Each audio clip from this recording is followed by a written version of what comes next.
Hello दोस्तों। इग्नू के तरफ से बहुत अच्छी पोस्ट में वैकेंसी निकल कर आई है, जिसमें जूनियर असिस्टेंट और स्टेनोग्राफर की वैकेंसी निकली हुई है। इसमें आपको सैलरी भी अच्छी खासी मिलती है और परमानेंट जॉब भी है। अगर आप भी इस फॉर्म को भरना चाहते हैं तो वीडियो के अंत तक बने रहिए मेरे साथ। इस वीडियो में स्टेप बाय स्टेप पूरी जानकारी देने वाले हैं कि इसमें एजुकेशन क्वालिफिकेशन क्या मांगा गया है, एज लिमिट क्या रखा गया है, कौन कौन इस फॉर्म को भर सकते हैं, आपका एग्ज़ाम सेंटर कहाँ रहने वाला है, इसमें सिलेबस क्या क्या है और सिलेबस में टॉपिक वाइज आपको बताने वाले हैं। एग्ज़ाम प्रोसेस क्या है, एग्ज़ाम फीस कितना रखा गया है, सारी चीज़ें जानेंगे इस वीडियो में। तो चलिए शुरू करते हैं इस वीडियो को। तो जैसे कि आप देख सकते हैं इस नोटिफिकेशन में, जो कि इग्नू की तरफ से आया हुआ है, जिसमें दिया गया है कि आपका जो ऑनलाइन फॉर्म है वो कब से होने वाला है। तो आपका जो ऑनलाइन फॉर्म है वो 1 दिसंबर से स्टार्ट हो चुका है और 21 दिसंबर तक ये रहने वाला है। अगर आप फॉर्म में कुछ भी गलती करते हैं तो उसको सुधारने का भी डेट दिया गया है, जो कि 22 दिसंबर को रखा गया है। और इसमें फ़ीस की अगर बात करें तो 1000 यूआर और ओबीसी के लिए, मतलब कि जनरल वालों के लिए 1000 रुपया रखा गया है, ओबीसी वालों के लिए भी 1000 रुपया रखा गया है, और टीएससी वालों के लिए और ईडब्ल्यूएस फीमेल और पीडब्ल्यूबीडी के लिए 600 रुपया रखा गया है, जो कि काफ़ी ज़्यादा है। ये हम लोग बात करेंगे कि आपका जो फ़ोटो का जो साइज होने वाला है वो 10 केबी से 200 केबी के बीच रहना चाहिए, और आपका जो सिग्नेचर है वो 4 केबी से 30 केबी तक रहना चाहिए। पोस्ट की अगर बात करें तो जूनियर असिस्टेंट कम टाइपिस्ट में आपका जो पे मैट्रिक्स है वो 19,900 से 63,200 तक मिलने वाला है। इसका जो एज लिमिट है वो 18 है और मैक्सिमम जो है वो 27 साल होना चाहिए। ये जनरल वालों के लिए है, और जनरल वालों के लिए जो सीट है वो 19 है, एससी वालों के लिए 8 है, एसटी के लिए 4 है, ओबीसी के लिए 14, ईडब्ल्यूएस के लिए 5। टोटल जो यहाँ सीट है वो 50 है। क्वालिफिकेशन की अगर बात करें तो आपको इंटर पास होना चाहिए, और इसमें टाइपिंग टेस्ट भी लिया जाता है, जिसमें आपका जो स्पीड है वो इंग्लिश में आपको 40 वर्ड प्रति मिनट करना होगा और हिंदी में आपको 35 वर्ड प्रति मिनट आपको टाइपिंग करना होगा। दूसरी पोस्ट की अगर बात करें तो वो है स्टेनोग्राफर, जिसमें आपकी जो सैलरी रहने वाली है वो 25,500 से 81,100 तक होने वाली है, और आपका जो एज है 18 साल मिनिमम और मैक्सिमम 30 साल होना चाहिए। इसमें जनरल वालों के लिए 23 सीट है, एससी के लिए 7 रखा गया है, एसटी के लिए 3, ओबीसी के लिए 14 और ईडब्ल्यूएस के लिए 5 सीट रखा गया है। इसका टोटल जो सीट है वो है आपका 52। इसमें जो टोटल सीट है वो 52 है, और इसमें भी आपका 12th पास होना चाहिए, और इसमें भी आपका टेस्ट होगा जो कि टाइपिंग टेस्ट है। वो आपको 40 वर्ड प्रति मिनट इंग्लिश में करना है और 35 वर्ड प्रति मिनट हिंदी में करना है आपको। यहाँ अलग से एक और टेस्ट देना होगा आपको, जो कि शॉर्ट हैंड टेस्ट है, जिसमें आपको 80 वर्ड प्रति मिनट आपको शॉर्ट हैंड में लिखना पड़ता है। एज की अगर बात करें तो यहाँ पे लास्ट डेट रखा गया है 21/12/2023, मतलब कि अगर आप स्टेनोग्राफर के लिए भरते हैं तो आपका 21 तारीख तक 30 साल हो जाना चाहिए, और अगर आप जूनियर असिस्टेंट में भरते हैं तो आपका मैक्सिमम एज 21 तारीख तक जो है 27 साल होना चाहिए। ये जनरल वालों के लिए है। और वहीं अगर देखेंगे एसटी एससी के लिए 5 साल का छूट दिया गया है, ओबीसी के लिए 3 साल का छूट रखा गया है। एग्ज़ाम की अगर बात करें तो जेएटी में जूनियर असिस्टेंट कम टाइपिस्ट में आपको सबसे पहले एग्ज़ाम देना होगा, कंप्यूटर बेस्ड टेस्ट सबसे पहले। उसके बाद आपको हिंदी या इंग्लिश में आपको टाइपिंग टेस्ट लिया जाएगा आपका।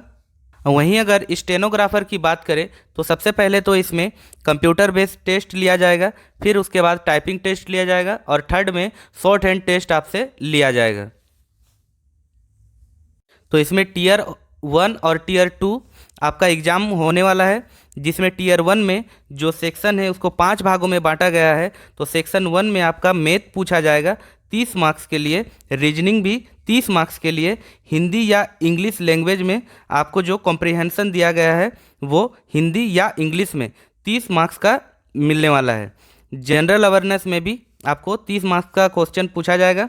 कंप्यूटर नॉलेज में भी आपको 30 मार्क्स का क्वेश्चन पूछा जाएगा। उसके बाद जो टीयर 2 है इसमें आपका स्किल टेस्ट और टाइपिंग टेस्ट लिया जाएगा, जिसमें इंग्लिश में आपको 40 वर्ड पर मिनट चाहिए और हिंदी में 35 वर्ड पर मिनट आपको टाइपिंग करना होगा। डिटेल सिलेबस की अगर बात करें तो मैथ में क्या पूछा जाएगा, तो नंबर सिस्टम से आपको पूछा जाएगा, जिसमें whole number, decimal, fraction, relationship between numbers, fundamental arithmetical operations, percentage, ratio and proportion, square root से पूछा जाएगा, एवरेज, इंटरेस्ट, सिंपल और कंपाउंड दोनों से, प्रॉफिट एंड लॉस, डिस्काउंट पूछा जाएगा, पार्टनरशिप बिजनेस पूछा जाएगा आपसे, mixture and allegation, time and distance से क्वेश्चन पूछा जाएगा, टाइम एंड वर्क से भी आपका क्वेश्चन पूछा जाएगा।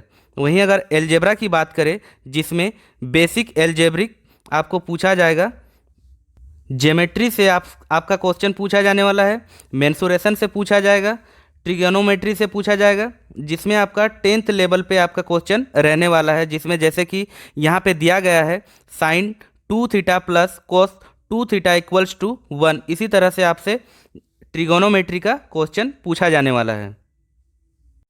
फिर उसके बाद आपको ग्राफ से पूछा जाएगा, हिस्टोग्राम से पूछा जाएगा, frequency, polygon, mean median mode में आपसे क्वेश्चन पूछा जाएगा।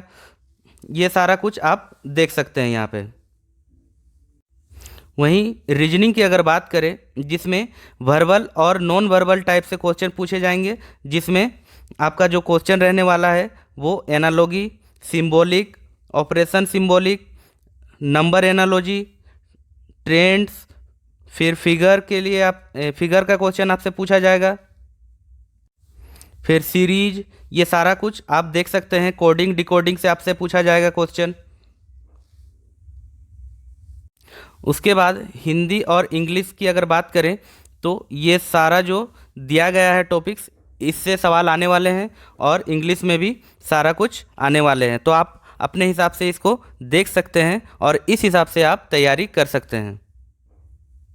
जनरल अवेयरनेस की बात करें तो आपको इससे पूछा जाने वाला है कि आपके आसपास जो घटनाएं हो रही है उसके बारे आपको पता होना चाहिए, क्या क्या नया आविष्कार किया जा रहा है उसका आपको नॉलेज होना चाहिए। हिस्ट्री से क्वेश्चन पूछने वाले हैं, भारत और भारत के जितने भी पड़ोसी देश है उसके बारे में। कल्चर से पूछा जाएगा, ज्योग्राफी पूछा जाएगा, इकोनॉमिक्स से पूछा जाएगा, general policy and scientific research जो हो रहा है वो सारा चीज़ यहाँ पे पूछा जाने वाला है। कंप्यूटर की अगर बात करें तो कंप्यूटर में बेसिक क्वेश्चन आने वाला है, जिसमें ऑर्गेनाइजेशन ऑफ कंप्यूटर, जिसमें CPU, input output device computer से आपसे क्वेश्चन पूछा जाए। आपका जो एग्ज़ाम सेंटर है वो कहाँ कहाँ रहने वाला है तो आप यहाँ पे देख सकते हैं। वेस्ट बंगाल, असम, दिल्ली, तमिलनाडु, महाराष्ट्र, कोलकाता, गुवाहाटी, दिल्ली, चेन्नई, मुंबई, यहाँ पे आपका एग्ज़ाम सेंटर पड़ने वाला है। किस तरह से रजिस्ट्रेशन करेंगे, यहाँ पे लिखा गया है कि स्टेप 1 में सबसे पहले आपको रजिस्ट्रेशन करना है, उसके बाद फॉर्म भरना है। फॉर्म भरने के बाद आपको फ़ोटो सिग्नेचर जो कि JPG और JPEG फॉर्मेट में ही होना चाहिए। उसके बाद 4th में आपको पेमेंट करना है और 5th में आपको एग्ज़ाम सेंटर चॉइस करना है। इसके बाद आपका फाइनल सबमिट हो जाएगा। तो ये था नोटिफिकेशन का डिटेल्स, और अगर आपको कुछ डाउट है तो आप कमेंट पर लिख सकते हैं। और वीडियो आपको पसंद आई हो तो एक लाइक ज़रूर करें, और चैनल पर अगर पहली बार आए हों तो सब्सक्राइब जरूर कर लें, ताकि सेंट्रल तथा स्टेट गवर्नमेंट जॉब से रिलेटेड जितनी भी वैकेंसी आई है आपको मिल सके। जय हिंद।